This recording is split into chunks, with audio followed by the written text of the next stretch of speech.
Welcome, everybody. Welcome to Camp Modern Sales Pro Summer Camp Showdown, AI-powered strategies for a championship pipeline. I'm super pumped to be here today. Thank you, MSP, for putting together this awesome program. And thank you, Josh and Roy, for blessing us with your knowledge today. I know AI is kind of like everywhere. I can't open my LinkedIn or email or Instagram or Threads, if you're hip with that, without the mention of AI. And sometimes I feel kind of like a cat with a laser pointer. I just don't know where to look. So I'm super pumped to have Josh and Roy here as our camp counselors to guide us on this journey. Before we jump into the meaty content, I want to do a quick round of intros. And also, I'm going to have the panelists share their favorite summer camp activity. I'll give it a start. I'm Allie Seibel. I'm the director of RevOps at Groove, and I will RevOps the you-know-what out of everything that I can, personally and professionally. Just ask my husband. My favorite summer camp activity was capture the flag. I'm super competitive, so even stuff that wasn't considered competitive, like who can get the most friendship beads, I felt like it was a contest for me because that's just how competitive I am. I'm going to kick it over to Josh. Yeah, Josh Ellers, so great to be with you all. Founder of Patry and CEO. Spent about 18 years in sales, helping launch Qualtrics public sector sales team, scaling OpenGov, and currently at Patry. For me, summer camp activity would have to be rock climbing and cliff jumping. Nice. Both in the same, but a very daring and scary activity that for me now with kids I will not do. But back 20 years ago, it was something that I did and continue to observe if people do it themselves.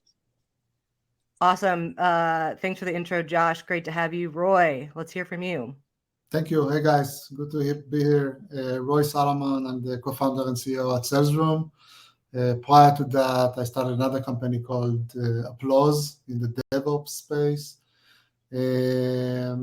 My favorite summer camp is probably something in the desert. So I'm Israeli. We don't really used to have summer camp. Maybe now it changed. But going down south to the desert, hiking, mountain biking is probably my favorite activity. Mountain biking, that's cool. Thanks for sharing, Roy, and welcome. All right, let's get it started. So we've got a couple different topics we're going to cover today. I'm going to dive into the first one, which is unleashing AI for revenue growth. Roy, I would love to get your take on how orgs can utilize AI for growing their revenue. Yeah, so I think we see a slew of new capabilities, a lot of discussions about generative AI, LLMs, unstructured data. Specifically in our world in SalesRoom, it evolves around meeting information. So we process or transcribe meetings in real time and trying to get sense out of it to help the reps be the best versions of themselves, serve as some sort of GPS during the conversation. And I think what we see with this new wave of capabilities is very cheap ways to process data, structured or unstructured, almost free, relatively easy. The APIs are very powerful from OpenAI and others. So I think we're going to see a lot more information in front of our team members. And as managers, as sales leaders, we need to make sure they know how to make sense out of that information, choosing the right piece of data at the right time with the right buyer, qualify their opportunities with more smartness and context, follow up after meetings with personalized messaging, during the meeting, making sure we really meet the buyer's needs because we have this data in front of us. That, I think, would change the way we communicate externally and internally within sales teams. As it relates to kind of tracking and monitoring the ROI that's associated with implementing a tool or a feature that has something like AI, like your meeting capability, how would someone like me in RevOps look at our funnel or our revenue and say, I can tell that AI made an impact because this changed or that changed or our meetings became more positive? Like, what would you tell someone like me to look for? Yeah, we want to see two types or two dimensions of KPIs. One related to performance. We want to see an impact on closure rate. We want to see impact on conversion between first meeting and a second meeting.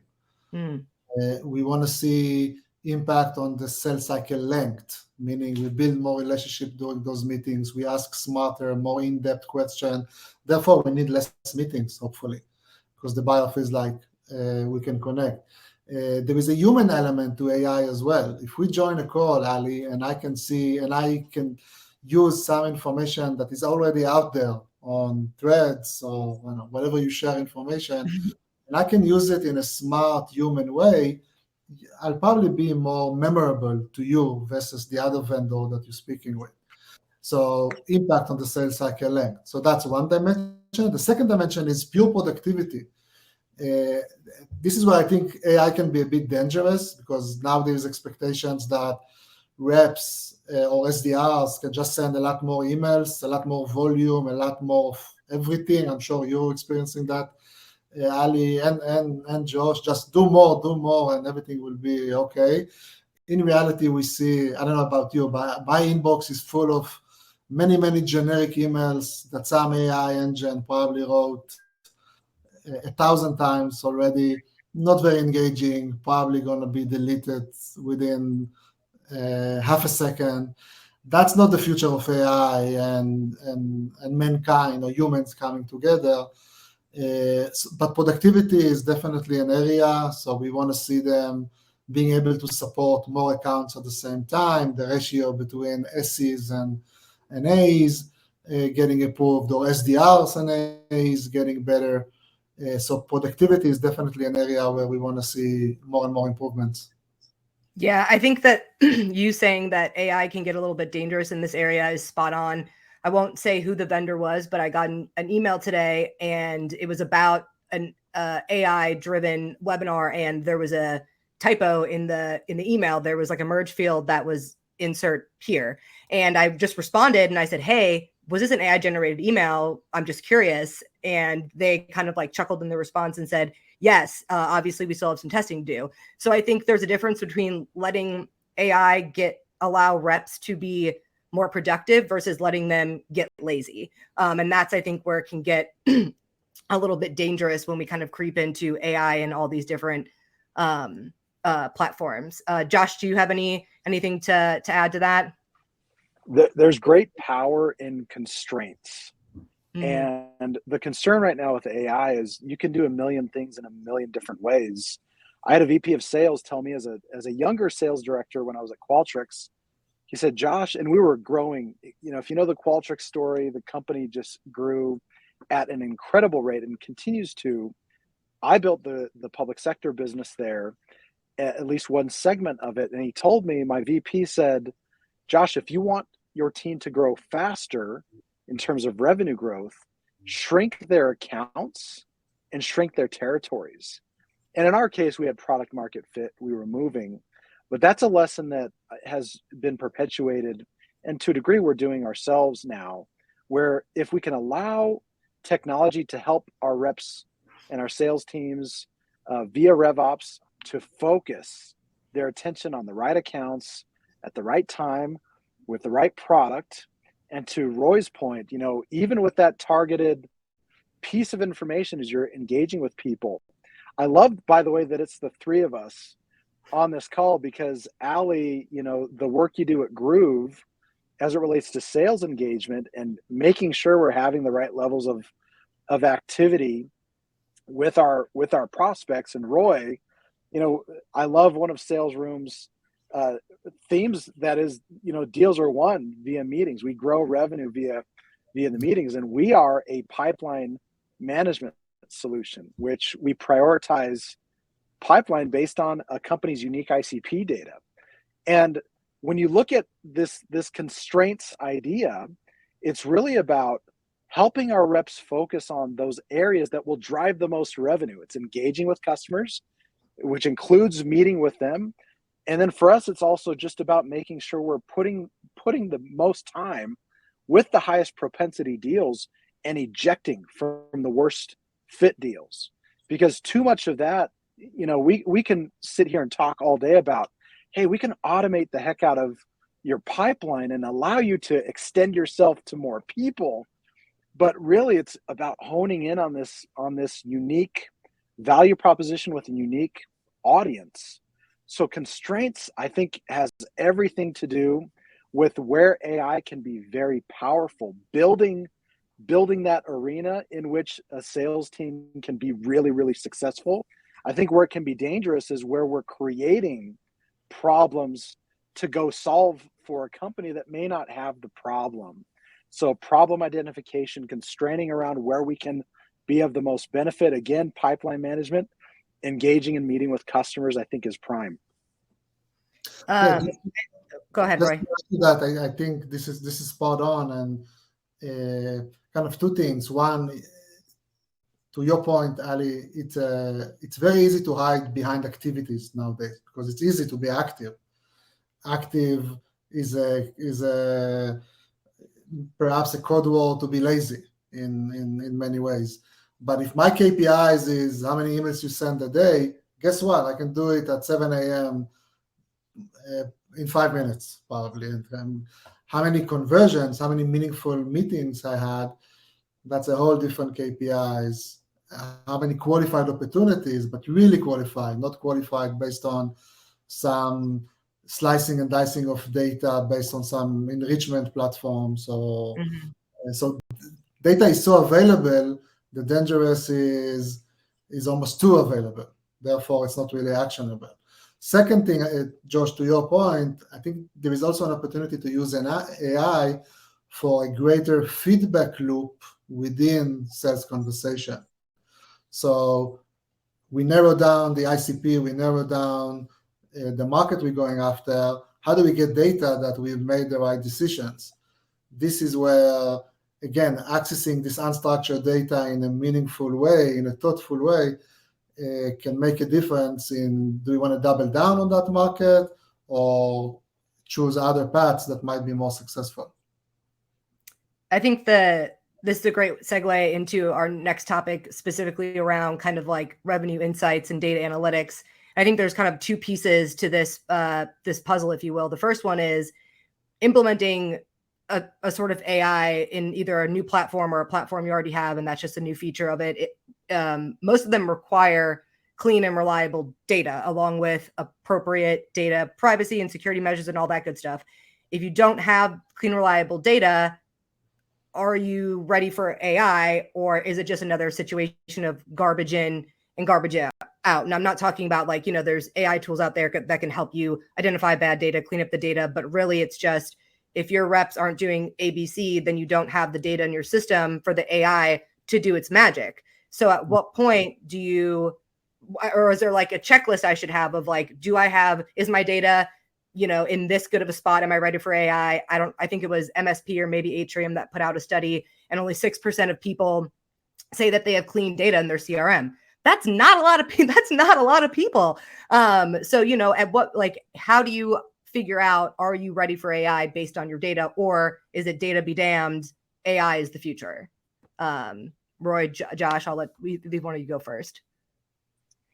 I think from my perspective, you do have to be careful because there is the reality of junk in, junk out with specific AI capabilities.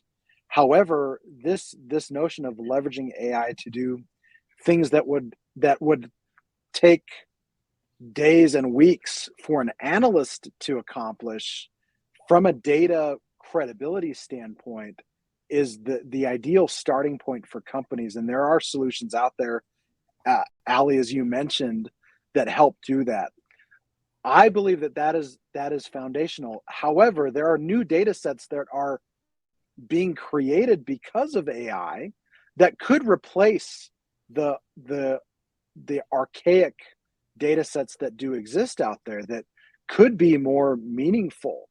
So as we take a look at each of your solutions, the data feed from a sales room, from sales room intelligence, could tell me a lot more than what I could get from some older version of that type of solution.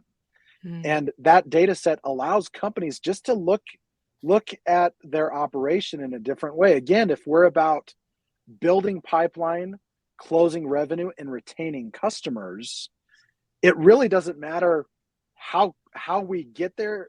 It's really about finding the best method and tools to get us there and to continue retaining our customer base and growing that base along. So I would say, Ali, to the question, there's a foundational sense of, hey, data integrity has to be crisp in certain areas based on the solution area you're looking at. But I think each of us in RevOps and in sales leadership, and for us in tech leadership too, there is an opening of the mind in terms of, wow, there might be a better way to look at my pipeline versus, instead of looking at close dates and stages, I might be looking at ICP fit and level of engagement in my interactions and meetings. Yes. And those things, as we're stepping out into innovation and leading with this, there is a mindset change that we have to be aware of, that the innovators on the front end of this technology life cycle adoption curve that we often talk about, those are the people that we care about really igniting in the market to drive us into the early stages of adoption and off onto the other end of the bell curve. So I think there are both ends that we need to be concerned about. Do you think, and I've been guilty of this as well, like talking to a potential vendor and then saying that their platform and the success of it is going to be relying on my data. And then I go, well, hold up, then I need to do some work. And then I kind of get distracted. I'm a counselor, or I'm a camper that's, veered off the path because I saw something shiny. I wanted to climb a tree and you're my counselor bringing me back in. Should we let bad data stop us from exploring AI platforms? Or is it one of those situations where like the AI platform can shine the light on just how dirty your data is and how big of a need it is to clean that up? I think keeping an open mind about the capabilities of visibility into areas that you may not know are dirty is something worth looking at, especially in RevOps. You can segment so many different data sets to look at the business in so many different ways. I would be very open to, and I've had these conversations actively. I was just on with the head of RevOps for a company in DC, and he is a former colleague of mine. So he's, being wide open about things and just said, hey, we don't really understand what our ideal customer is. But I don't know where to look to determine what that is. And our data is not very good. What objects within Salesforce, in this case, do we need to have clean so that we can have those insights? So again, back to the constraints conversation, it's more about being open about, from a vendor perspective, what do we need to help provide some illumination on this data set? What is the bare minimum? And if that's accomplishable by the vendee or the company looking at the solution, I think that's the starting point. But I think you have to have a minimal viable understanding of what's needed for the AI vendor.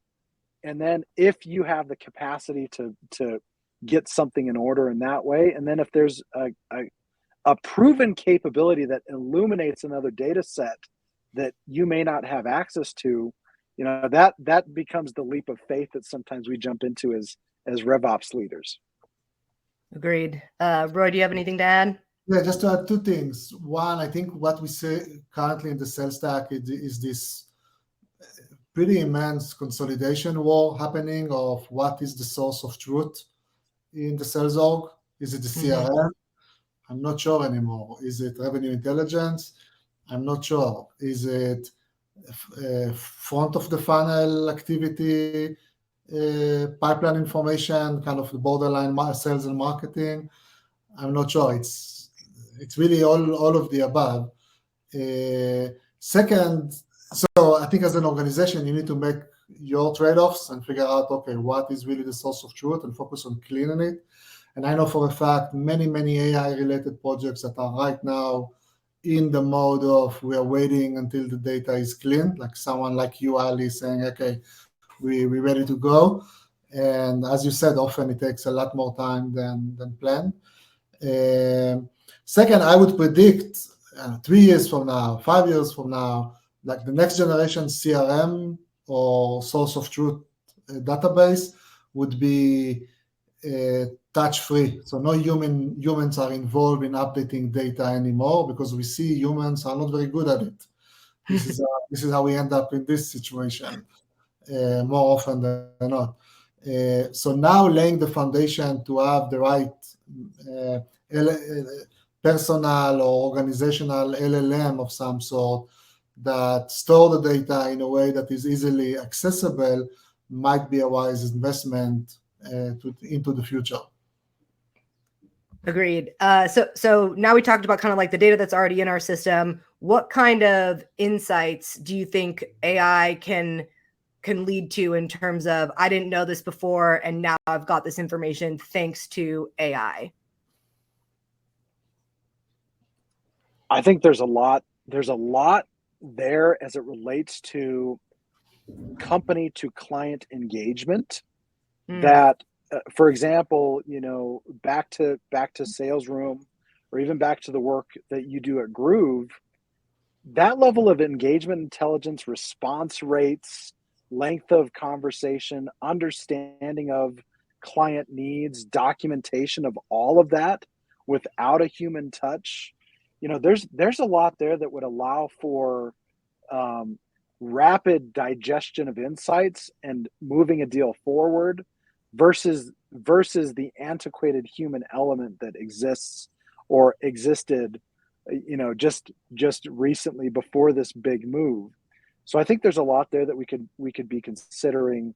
And then second, there is also consideration for things that are often looked at from a go-to-market strategy standpoint. For example, we talked, I think, Roy, you mentioned deal velocity as a metric. We've talked about, in addition to that, we've talked a little bit about deal fit and prioritization and things like that. There are a lot of those data points that companies just have hypotheses about, that a marketing team has created in some sort of analysis that is foisted upon the sales and RevOps teams. And I had a case last week where there's a company we're working with whose marketing team is doing this big ideal customer profile analysis with a very expensive firm, and they wanted to see what the reality was, what the data was saying about what the ICP was in different segments of product. And I'm finding that the illumination there is, especially in RevOps is the great BS checker in my mind. And I think they should be the authority of, determining a lot of the go-to-market operation as it relates to not just the targeted company that you're looking to go after, but actually how we're going to do that. And there's a lot that I think we could do to help create a checks and balances system within a company with certain data sets that have not existed up until now. BS checker is definitely one of the nicer things I think I've been called in my position. There you go. Roy, do you have anything to add? Yeah, a few things. One, we see another trend, which is PLG.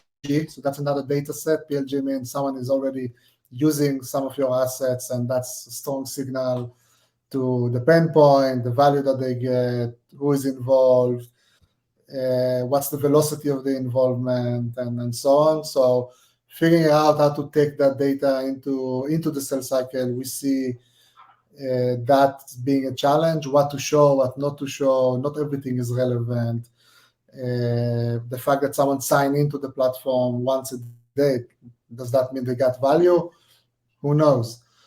So that's kind of one piece of information where machine learning can constantly look at the data and spit out alerts or thresholds for the go-to-market teams to qualify and know when to reach out to the right customer at the right time. Second, I have a dream where a rep never shows up to a meeting unprepared.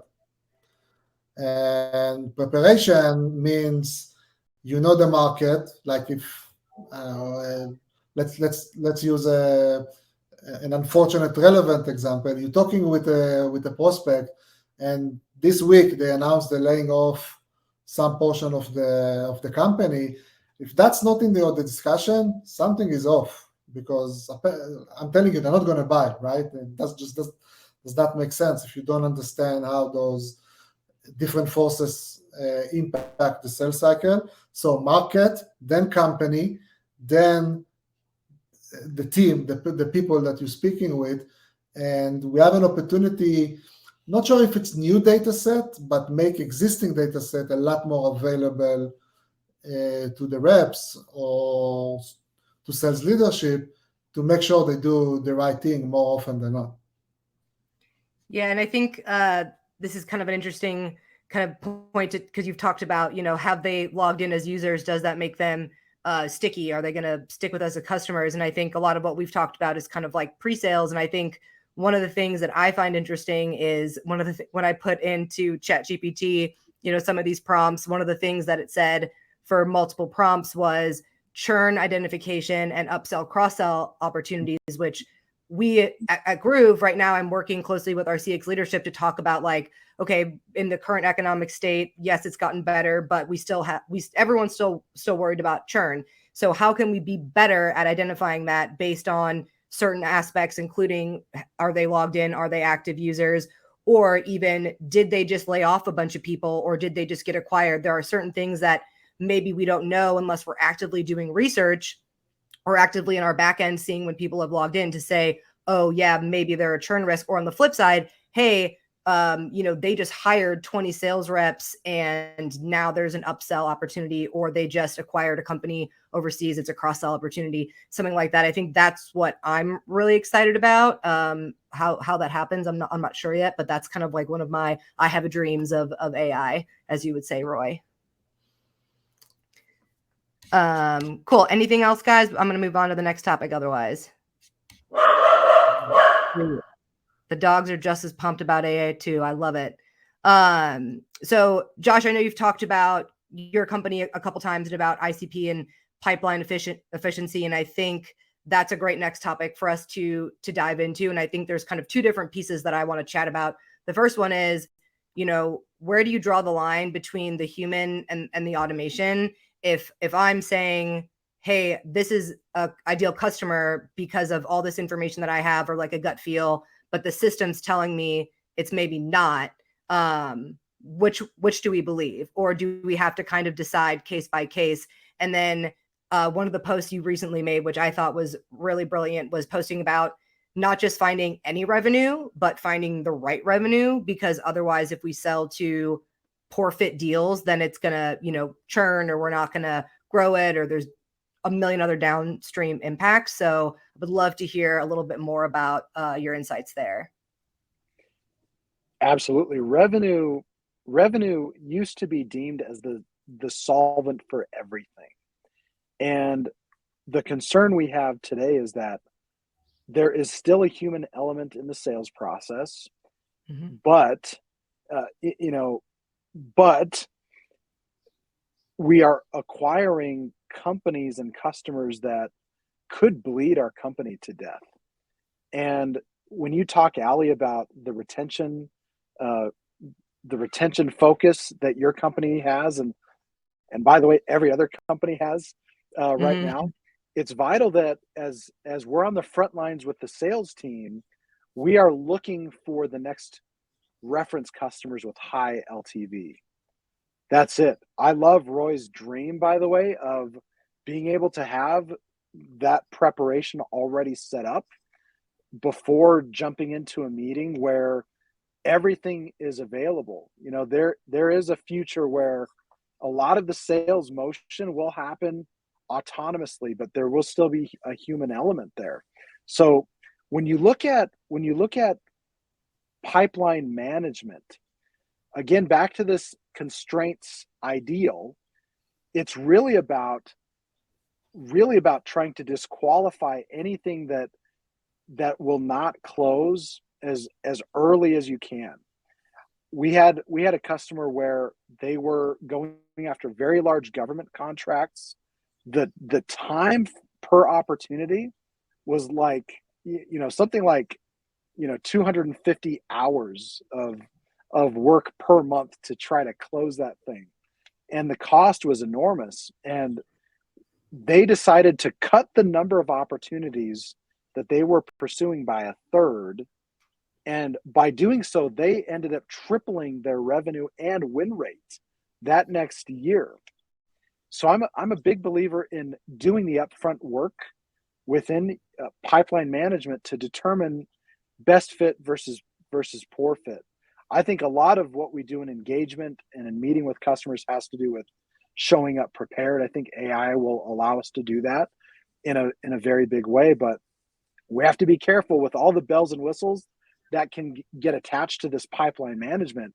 You have to be extremely careful that AI doesn't become a distraction to the one-on-one engagement from vendor to client or prospect, because often you'll get a bunch of activity capabilities or a bunch of this or a bunch of that, and you lose the focus on the customer. The customer still remains at the center of the operation. So I think constraining everything to focus on those ideal customers and those ideal activities is where the positive side of AI will go.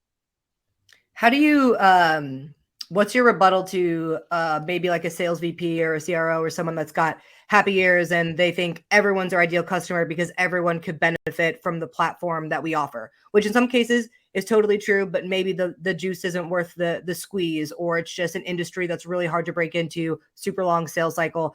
What is the rebuttal to focusing on the right ICP is actually better in the long run versus, everyone wants us? My initial answer is prove it. Let's see where's the data that show that that's the case. We had a client, we were talking to them and we asked what your ICP was. I said, what is your ICP? And he said, my ICP is the broadside of a barn. But he said, marketing's ICP is this. And there is that reality. I'm a former longtime sales leader, and there's an opportunistic mentality about what we do. You have to have a high level of confidence in the company and the product and our ability to go and get it out there. But there's a reality that exists in pipeline management, and that is most companies have a 3x to 5x pipeline to revenue expectation, which means we're expecting to not close 70 to 80 sometimes percent of the pipeline, which is a big, massive waste of time. So that's really what it is. I think the rebuttal, Allie, would be, do you have some data to show me that there is evidence of a fit in this arena versus that arena? And that usually opens up better discussion about reality versus perceived reality. Interesting. I like that. Roy, do you have anything to add? Yeah, just to mirror that, I think we're going to see a more interesting battle between sales leaders that have left brain capabilities and right brain capabilities. I think with a lot more data and a lot more context, on paper, you can be a lot more data-oriented and make decisions based on facts.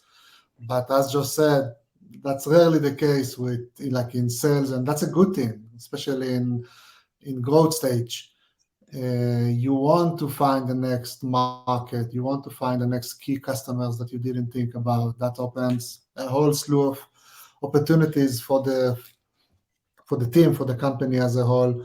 So at the end of the day, if people still buy from people, we need to trust our team. So let's use AI to make sure we give them the data to make smart decisions. Let's make sure the feedback loop is quick. So you had a gut feel based on the data, it was wrong. Like there is no market there. Do we agree on that? Yes. Let's move on and focus on where you can really move the needle. I think those sales leadership or RevOps leaders that can create that motion will be very successful with using AI with as an ally, as an opportunity,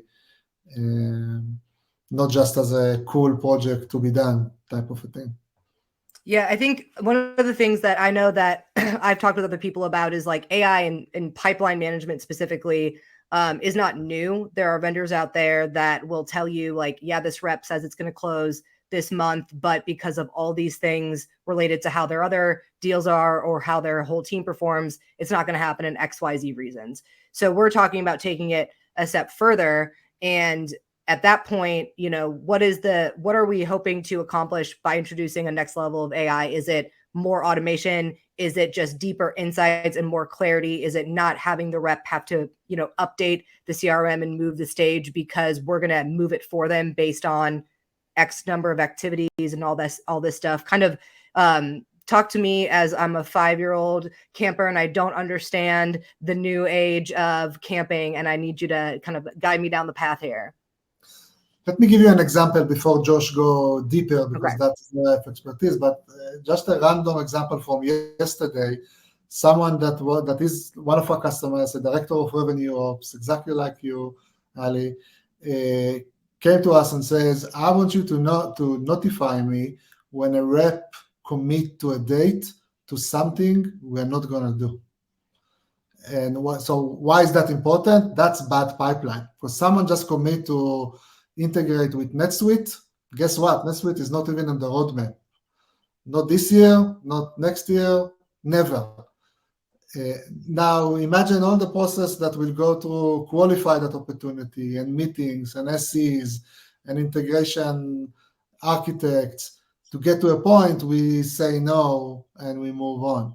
So that's one very simple example of how to use data from real-time conversations to figure out, do we have an opportunity or we just optimistic or happy ears or happy sellers that not going to impact your quota this quarter or this year. I love that. I love that simple example. Thank you so much. Josh, let's hear from you. I think overall, as we wrap up this conversation, it's really about getting to, you know, this is going to sound so dumb and like, you know, like a radio commercial, but we want companies to get to the real of the deal. And the reality versus hypothesis issue has always existed in sales, always. The variable is, will this person buy? And the hard point that we typically have is, as a seller, is we think we can sell everybody.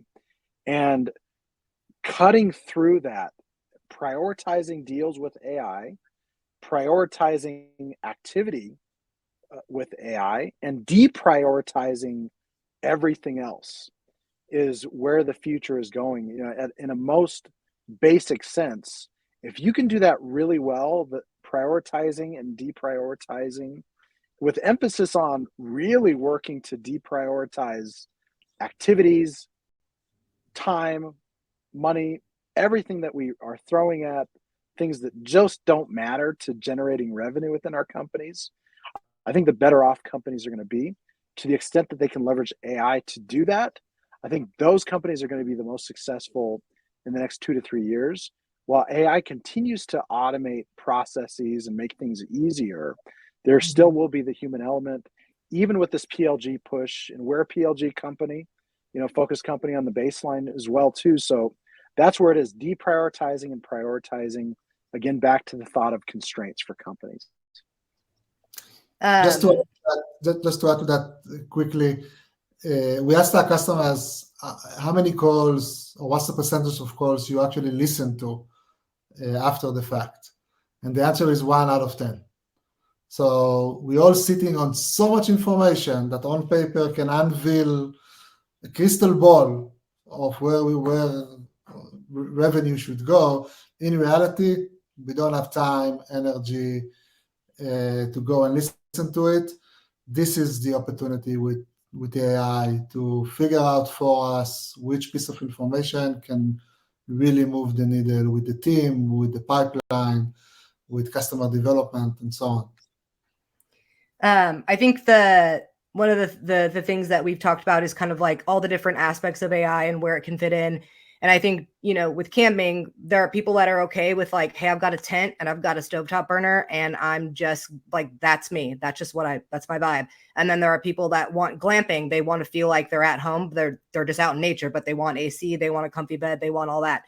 How do I, as a RevOps leader or somebody else who's interested in introducing AI in one aspect of their business, know if they should start simple or if they should dive in head first, give their sales reps access to ChatGPT, teach them how to use it for prospecting versus buying a whole new platform that maybe will revolutionize the way that they do their job? Or is there, you got to know yourself, you got to ask yourself that question? You have to start with a level of cautious curiosity. Cautious curiosity meaning have some evidence that this thing could benefit the team before putting it in front of them, either through testing it out yourself for a little bit, having a verified case study. We have to be really careful with, we talked earlier about experimentation, but also that perhaps turning into a distraction. It's really about removing the distractions. But for you and for me and for Roy, for all of us that work in sales and RevOps and this world, it's about opening our minds to what's possible. We have to be educated as to what's out there. That's step one. Step two is having a sense of what that thing is through our own experience or through verified experience from people we know, and then getting a semblance of it out to the team. Otherwise, if we're letting the team kind of test and verify, that's okay too, to a degree, if you've done your homework. Otherwise, often becomes squirrel chasing and distractions for companies. So I would just say be conscious about potentially distracting the company, but leverage your awareness and your verification first before getting a bunch of stuff out to the team. Yeah, I would agree. I would probably, in your example, I would probably won't vote for just give everyone access to the same tool and let them be. Let's see which prompts they're using, how they use the data. I think you need to be very specific about what problems you're going to solve. Do you have the data associated with that problem? And can you create a heuristicization engine on top of the data that result something that they can do, some piece of information that can drive action? And that might be different for the SDR team, to the marketing team, to the sales team, to the mid-market team, to the enterprise guys. It's different, just different business, different motions. So I think the future, at least in the near term, is a lot more specialization of AI engines rather than, hey, let's pay $20 to open AI and hope for the best. Yeah, I agree with that. And I appreciate the insights from both of you. We've only got about 10 minutes left with our campers.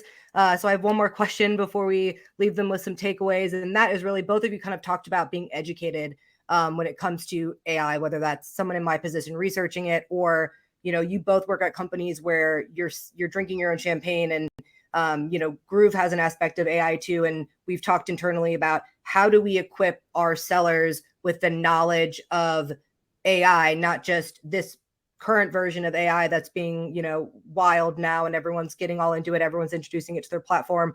But what's the difference between today's AI and the AI that maybe some platforms were built on a couple years ago? I myself had to do tons of research to prep for a panel I did a couple weeks ago and for this. And one of it was I took a Google course that was basically like the dumbed down version of like, generative AI versus everything else. And it really helped me. I'm not a genius in it, but I definitely can fake it till I make it, having discussions, but it really just piqued my interest more. So how do you enable or train your sellers or your company internally to make sure that when they have conversations with people like me or more technical people, that they aren't kind of just regurgitating something that they read online or heard on a podcast or heard on this webinar? I think first and foremost, it's having people within the company with some of that domain expertise. Mhm. For us, it becomes easy because I've been a long time sales leader. My head of engineering is an AI guru.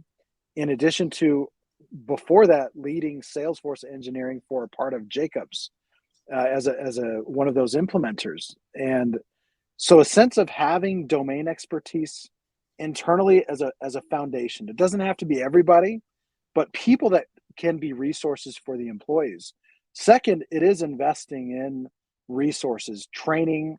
LinkedIn is understated for training. LinkedIn Learning and things like Pluralsight on the technical front and things like that are things that we subscribe to just make sure that that learning is available. You have to be careful and make sure that you dictate the courses and the things that you want people to be learning about, but also making open access so that there can be selection. If there's curiosity, they can move to a topic that they want. And then third, continuous internal training. The way we talk about our product has to be consistent across the company. And as we talk about objections or answering more complex questions, just making sure everybody's up to date. And any company, the three of our companies are innovating at a fast tick. So there are new things all the time that people should be enabled on. So internal enablement, I think, would be that third step after, again, domain expertise, access to resources, and then again, internal training around what's new with the product. Yeah, I agree with everything. Just to add a few more ideas. One is workshops with customers. So that's something we do, try to do every 2 or 3 weeks. With Salesforce, you can create clips during the meeting. So what I'll do most of the days, I'll share, hey, I just spoke with this and this. This is what I think is interesting. And we put it in some sort of a playlist. And then we watch the playlist before the workshop. And then we're having a discussion. Not every time AI is the answer to the challenge or the problem we're trying to solve. Sometimes it's a workflow. Sometimes it's integration. Sometimes it's human. We just need to ask the seller, hey, what do you want to achieve now? But often it is AI or some level of analysis that we need to do or an output we need to present. So getting the customer problems or challenges be part of the discussion or the heart of the discussion, I think helps. Second is other vendors. So me talking with people like Josh, I do that a few times a week in the sales stack, in the marketing stack. I record the calls, I analyze them, and I share that information with the team. Yeah, I think making sure that there's the feedback loop, not only for your team internally that's using the AI that you're introducing to your customers, but also giving your customers that feedback loop and having these conversations is super important. And I think that'll be key to any platform having a successful launch internally or externally of the AI features. I would love to give you guys the opportunity to leave our campers with a key takeaway, something that you hope they take with them and remember when they're exploring AI in their roles or using it as a seller. I would say, and I've said this a couple times already, but less is more. So really concern yourself as a company with what are the biggest pain points we're feeling in the go-to-market operation. If it's data cleanliness, there are solutions for that. If it's customer engagement, and if it's meeting with customers, there are solutions for that. If it's pipeline management, forecast predictions, ICP identification and discovery, there's solutions for that. So you have to be first aware of where the problems are. That includes not just hypothesizing yourself, just like Roy talked about engaging with customers. We as leaders need to be engaging with our employees whose ears are to the ground. Where are those problems? Let's validate our hypotheses with real world examples and go further, as Roy said, into the customer base and validate. Once we have an understanding there, then it really makes segmenting solutions really easy. And stepping into a world where we're introducing something new to the company, but we first done our homework to, again, constrain focus on the problem at hand and work to solve a problem at a time too. I know, especially Ali and RevOps, you're like at the bottom of a well and there are many holes coming through and you're trying to plug things up before you drown. And that's the reality, especially, for us growing tech companies as well. So there's only so much you can do. You want to do something really well instead of everything in a very mediocre fashion. So that would be my takeaway here is as it relates to tool adoption, problem identification, and enabling your team. Focus yourself on a few things very well instead of a lot in a mediocre way. Heck yeah. Roy, let's hear from you. Yeah, I agree. Like, don't be a hammer looking for nails. I think we see a lot of that. It's very easy to be in that camp at the moment because there is a lot of VC money going into that arena, or probably the only arena that sees money at this point. It's in the press, but it doesn't mean you have to like every problem is an AI solution. So focus on real problems and think how data and data computing can make a difference is still the magic in kind of product and engineering and go to market. And second, definitely there is a AI fatigue at the moment. So you really need to don't just focus on the solution or implementation, also focus on the storytelling internally or externally, why it matters, why now. Make sure people buy into it. Otherwise, you're like yet another thing, another feature, and people won't know how to prioritize you. I think that the idea of focus and making sure that you're not trying to solve every problem with AI is a really important key takeaway. We are at time. Roy, Josh, thank you so much for your insights. I feel like I definitely earned my MSP Summer Camp AI Wilderness Survival Merit Badge. Everyone stay tuned for some more great content coming up next. Thanks, everyone. Thank you.